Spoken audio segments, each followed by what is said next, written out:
It's really difficult to understate the importance that music has had in my life. Every day when I wake up, the first thing I see is my stereo with my CDs and records lined up underneath it. And everywhere you look around my apartment, you'll find different music lying about. Listening to and playing music has always acted as a great escape and outlet for me.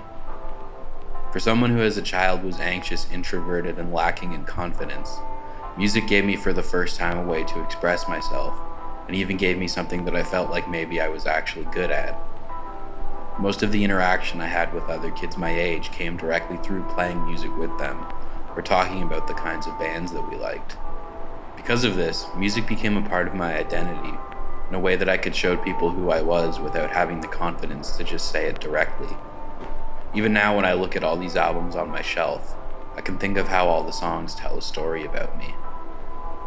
The town I grew up in was small though, and trying to find new music to listen to in it was difficult, especially since I couldn't drive to the city where they had real record stores. There were only a few places in town where you could actually get music, so I ended up building my collection out of thrift stores and secondhand shops. I honestly never really minded this that much though. Secondhand objects have always had a fascinating quality about them to me. Even today, when I live in a city where there is pretty much a store for everything, my apartment is still full of them. I think I like them because they always have a story to tell, and I like to try to imagine what that story is. Like what the first owner of this book was doing that left that stain in the corner of all the pages. Or how the headstock of my guitar got that little nick in the wood. Or what on earth this sealable golden apple thing even is for. My town did have one store in particular though that sold used CDs, and in high school I spent most of my money there. There was one CD I bought there though that ended up having some significance to me.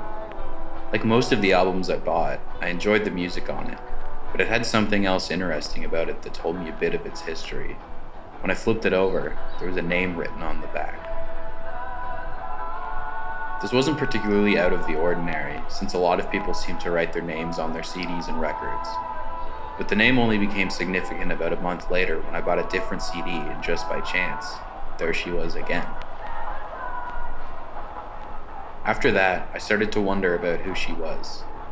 Clearly we had similar taste in music, so maybe we could have other things in common too. I thought maybe I could find her story in those songs just like I thought you could find me in mine. So from that point on, I bought any CD I found that had her name on it. At first, I mostly did it just as a way to find new music. She actually had a pretty great record of anonymous recommendations. I ended up finding some really great music I never would have otherwise.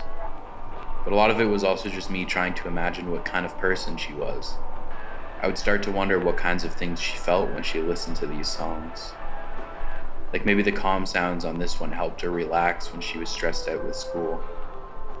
Or maybe this one when she was trying to get through a rough fight with her parents.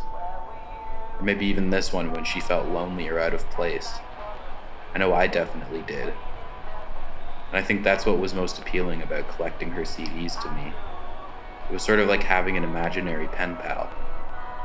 For the first time in my life, I felt like I had someone who I could relate my emotions to, even if I'd never met her. But that really is the big problem, isn't it? I didn't know if she felt any of these things at all. I didn't know who she was or what this music meant to her. After all, the only reason I had them anyway now was because she'd sold them all. I can only really imagine what importance they had in her life, but I do know the importance that they had in mine. They taught me about myself and helped me become the person I am today. A person who is stronger and more sure of himself and knows who he is without needing the music to speak for him. Maybe that's how it was for her too. Maybe they meant just as much to her as they did to me. She just didn't need them anymore.